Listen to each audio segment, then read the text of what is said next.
کہ نبی کریم صلی اللہ علیہ وسلم کی بعثت کے مقاصد میں سے ایک اہم مقصد تھا انسانیت کا جوڑ، انسانیت کو ایک دھارے میں لانا اور انسانیت میں جوڑ پیدا کرنا۔ آج کل تو جوڑ ہی بدنام ہو چکے ہیں، لیکن کیسے؟ آپ کے زمانہ میں یہودی بھی تھے، نصرانی تھے اور مجوسی تھے، کئی مذاہب تھے۔ نبی کریم صلی اللہ علیہ وسلم نے انسانیت میں جوڑ کیوں نہیں اختیار کیا کہ یہودی ہو تم یہودی رہو اور ہمارے ساتھ مل جاؤ، جنازے شنازے اکٹھے ہوں گے اور ہمارا اختلاط ہوگا، عیسائی ہو تم عیسائی رہو، ہم جوڑ کر لیتے ہیں، برادری ہو، آنا جانا ہو، مشرکین تو مشرک رہو، پوجا کرتے رہو، لیکن کسی اور وحدت کی بنا پر ہم اتفاق کر لیں۔ آپ صلی اللہ علیہ وسلم نے یوں وحدت انسانیت کا پیغام نہیں دیا، بلکہ آپ کے اس پیغام کے 3 اہم نکات تھے۔ پہلا نکتہ یہ تھا کہ تعالوا الی کلمۃ سواء بیننا و بینکم۔ اس آیت کی اگر آپ تشریح دیکھیں تو اس میں توحید کامل کا بیان ہے، توحید فی الالوہیت، جس کا حاصل اور خلاصہ کہ بغیر اسباب کے سننے، جاننے، تصرف کرنے والا صرف اللہ ہے۔ بے شک اللہ کے سوا کوئی نبی، ولی، امام الانبیاء ما فوق الاسباب نہ زندگی میں سن سکتے تھے، وفات کے بعد تو ویسے ہی موت قاطع اسباب ہے۔ تو پہلا نکتہ یہ تھا کہ توحید فی الالوہیت، کہ الہ صرف اللہ کو ماننا ہے، اور جب الہ اللہ ہے تو پکار کے لائق بھی اللہ، جب سمیع اللہ تو پکار کے لائق بھی اللہ، جب سمیع اللہ تو سجدے کے لائق بھی اللہ، جب سمیع اللہ تو نظر نیاز کے لائق بھی اللہ۔ تو یہ پہلا پیغام تھا، تعالوا الی کلمۃ، اور اہل کتاب کو خطاب کیا، اور اہل کتاب وہ تھے جو انبیاء کی قبریں پوجتے تھے، اتخذوا احبارہم ورہبانہم اربابا من دون اللہ اذا مات فیہم الرجل الصالح او العبد الصالح بنوا علی قبرہ مسجدا، کہ وہ قبروں کے پجاری تھے، اور ان کا یہ عقیدہ تھا کہ انبیاء، اولیاء، یہ جن کو ہم جا کے سفارشی بناتے ہیں، یہ جہاں زندہ بھی ہیں، ہماری پکارے سنتے بھی ہیں، ہماری سفارشیں کرتے بھی ہیں۔ تو ان کو دعوت دی جا رہی ہے کہ یوں جوڑ پیدا نہیں ہوگا کہ تم غیر اللہ کے ما فوق الاسباب کے سما کے قائل بھی رہو، اور ما فوق الاسباب ان سے استشفاء کی طلب بھی کرو، اور شفاعت کی طلب وفات کے بعد، اور پھر بھی ہم اور آپ اکٹھے ہو جائیں، نہیں۔ یہاں ایک ہی نقطہ ہے کہ ہر الہ کی الوہیت کا انکار کرنا ہوگا، اور صرف اللہ کی الوہیت پر ایمان لانا ہوگا۔ یہ وہ پہلا نقطہ تھا۔ آج ہمارے کچھ ساتھیوں کو غلط فہمیاں پیدا ہو رہی ہے، اور وہ یہ سمجھتے ہیں کہ بس جی امت میں جوڑ کا وقت آ گیا ہے۔ جوڑنا کیسے ہے؟ مشرک رہے، بیتی رہے، وہ اپنا شرک بھی کرے، بدعت بھی کرے، قرآن کا انکار بھی کرے، لیکن اوپر جی ہم اس کو چمیاں بھی دیں اور سینے بھی ملائیں اور کٹھے۔ یہ انسانیت کا جوڑ، یہ پیغمبر انبیاء جتنے آئے یہ ان کی طرز نہیں ہے۔ یہ طرز کہ مسئلے کو سیڈ پہ کر کے اکٹھا ہونا، یہ ابو جہل کی طرز تھی۔ ابو جہل اس طرح کی باتیں کرتا تھا کہ بس یہ لا الہ کو چھوڑ دو، باقی جو بھی ہو ہم آپ کے ساتھ ہیں۔ تو اس طرح کا جوڑ جو ہے ابو جہل کا مشن تھا، دوسرا نقطہ یہ تھا، تو یہ پہلا نقطہ ہے پوری انسانیت کو متفق کرنے والا اور پوری انسانیت کو ایک دھارے میں سمونے والا اور وحدت امت کی بنیاد کہ توحید میں کمپرومائز نہیں ہوگا۔ پھر اسی آیت میں توحید فی الحاکمیت کا بیان بھی ہے، توحید فی الحکم اسی میں ہے۔ تو توحید فی الحکم میں تمام طاغوتی نظام کی جڑیں کٹ گئی ہیں، اور جہاں پر کیا ہے آخر میں کہ ہم ایک دوسرے کو ارباب نہیں بنائیں گے۔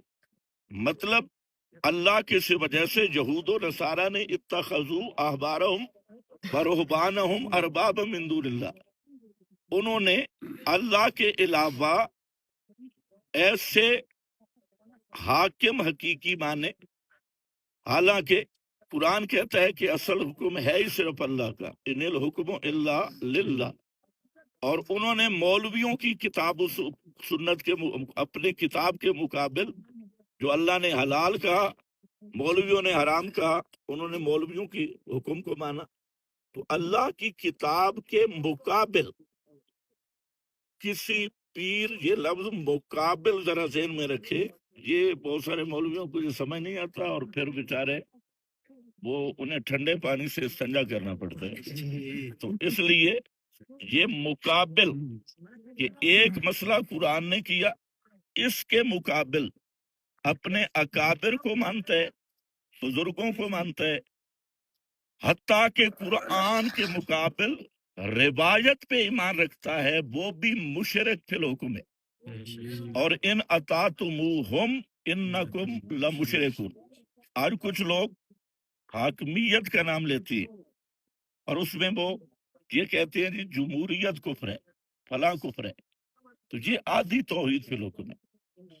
جس طرح نظام غیر اللہ کا کفر ہے، اسی طرح قرآن کے مقابل بزرگوں والی کتابڑیاں اٹھانا یہ بھی تو شرک ہے۔ قرآن کے مقابل اپنے اپنے مشائخ اور اکابر کی پوجا کروانا یہ بھی تو شرک ہے۔ تو صرف قانون نہیں، کوئی قول، کوئی کٹورا، کوئی بزرگ، کوئی بڑا جب قرآن سے ٹکرائے گا اس کی اطاعت قرآن کے مقابل یہ اطاعت طاغوت ہے، اور یہی ہے ان اطاعتموہم انکم لمشرکون۔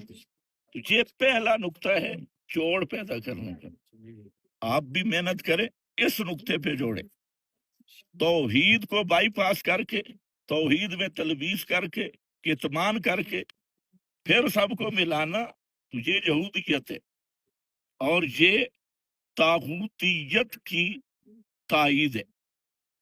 دوسرا نقطہ ہے ان ھذا صراطی مستقیما فاتبعوہ، اس صراط مستقیم کا یہاں پر معنی اکثر حضرات نے بدعت کے مقابل سنت لیا، کیونکہ آگے لا تتبعوا السبل آ رہا ہے، تو فتفرق بکم یہ با مصاحبت کیے، اور جہاں یہ بتا دیا کہ ایک ہی راستہ ہے انسانیت کو جمع کرنے کا، اور وہ خالص پیغمبر کی اتباع اور پیغمبر کا اسوہ حسن ہے، اور سبل ہر بدعت کا راستہ، چاہے آج کا مروجہ تصوف جو کرامتا اور اسماعیلی فرقہ اور بعض مناطق کا اور فلاسفہ کی طبیعت پہ مبنی جو اندر کی اصلاح کیسے ہو رہی ہے، سب سے بڑا بے ایمان آج کا صوفی ہے، مروجہ صوفی، اور ممبر پہ بیٹھ کے جھوٹ بولتا ہے، جس کی زبان کی اصلاح نہیں ہوئی، تو یہ صرف استنجا کو اصلاح سمجھتا ہے، اور اوپر چادر ڈال کے تو یہ گرو بن کے بیٹھا ہے۔ تو کتاب و سنت کے علاوہ وہ کون سا راستہ ہے اللہ تک پہنچنے کا؟ کوئی راستہ نہیں۔ تو یہ مروجہ تصوف بھی بالکل یہ وہی فلسفہ ہے جو کرامتا کا ہے، اسماعیلیہ فرقہ کا ہے۔ تو غرض یہ ہے کہ خالص سنت، ہر بدعت کو چھوڑنا ہوگا۔ تو یہ دوسرا نقطہ ہے، اور اسی میں یہ ہے کہ اپنے اکابر، مشائخ، بڑے، ان کی بھی اطاعت ہوگی تو نبی کی اطاعت کے تابع ہوگی، حتیٰ کہ جہاں یا ایھا الذین آمنوا اطیعوا اللہ واطیعوا الرسول، آگے کیا ہے؟ جہاں اطیعوا نہیں ہے، اور علماء جانتی کہ اولی الامر کو رسول کی اطاعت کے تابع کیا گیا، جہاں فعل ذکر ہی نہیں کیا، تو اولو الامر چاہے وہ امیر المومنین ہو، چاہے وہ فقیہ اور مجتہد ہو، ان کی اطاعت کے لیے بھی شرط ہے کہ وہ اللہ رسول کی اطاعت کے مقابل نہ ہو، اور جب اللہ رسول سے ٹکرائے تو نہ امیر المومنین کی اطاعت ہے اور نہ وہ کسی دوسرے کی اطاعت ہے، بزرگ یا مجتہد کی۔ تیسرا نقطہ اور مختصر کہ نصاب کیا ہوگا، ماخذ شریعت کیا ہوگا، اس کے لیے فرمایا واعتصموا بحبل اللہ جمیعا، بحبل اللہ، بے کتاب اللہ۔ نصاب کا اول نمبر کتاب ہوگا، ساری کتابوں پر حاکم کتاب قرآن کو ماننا ہوگا، اور اس کے باقی حدیث بھی ماننی ہے، پیغمبر کی حدیث حجت ہے، اور جو قطعی طور پہ نبی کا فرمان ثابت ہے، قطعی و ثبوت، تو اس کا انکار بھی ایسے کفر ہے جیسے قرآن کا انکار کفر ہے۔ آج کل جیسے منکرین حدیث ہے، یہ بالکل جاہل ہے، میں نے کئی دفعہ ان کو چیلنج کیا، ابھی پچھلے دنوں ایک میرے پاس آیا عصر کے وقت، وہ بڑا مانا ہوا بزرگ تھا، ان کا چیمپئن، تو میں عصر کے وقت بیٹھا تھا، وہ آ گیا اور بڑے منصوبے کے ساتھ ہے، تو میں نے کہا کیا مسئلہ ہے؟ کہتا ہے جی آپ سے بات کرنی ہے۔ کرو، کس بات پر؟ کہتے میرا اشکال ہے چند حدیثوں پہ۔ میں کہا بہت اچھا۔ اس نے 3 سوال کیے، اس کے بعد بولتا نہیں تھا، بالکل بند ہو گئی۔ تو حدیث کو صحیح سمجھنا چاہیے، حدیث کا تثبت ضروری ہے، تحقیق ضروری ہے۔ تو بہرحال پھر بھی اولہما کتاب اللہ، حدیث بھی کہتی ہے اولہما کتاب اللہ، اور حدیث والے بھی کہتے ہیں احسن الحدیث کتاب اللہ، خیر الحدیث کتاب اللہ۔ تو یہ مسئلہ اسی طرح، تو یہ تیسری چیز ہے، جب ہم اپنی اپنی کتابیں فرقوں کی، فلانے دیوبندی نے یہ لکھا تھے، اہل حدیث نے یہ لکھا تھے، فلانے، یہ جب تک فرقہ واریت میں رہیں گے امت نہیں بنیں گی۔